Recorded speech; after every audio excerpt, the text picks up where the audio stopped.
Қайырлы күн, менің сүйікті көрермендерім. Сіздермен бірге мен Малика. Менің YouTube арнама қош келдіңіздер.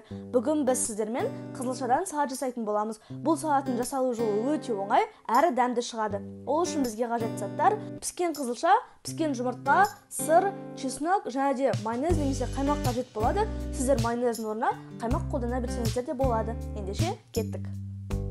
Достар, енді біз барлық ингредиенттерімізді теркадан өткізіп аламыз.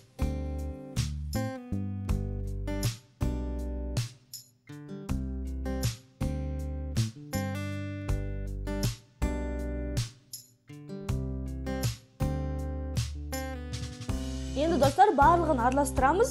Піскен қызылшаның үстіне сырымызды саламыз.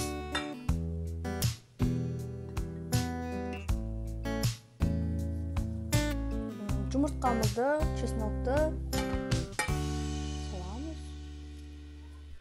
Дәміне қарай тұз қосамыз.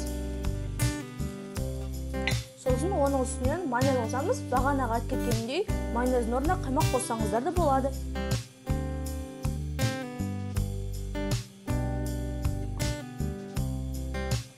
Барлығын жақсылап араластырамыз.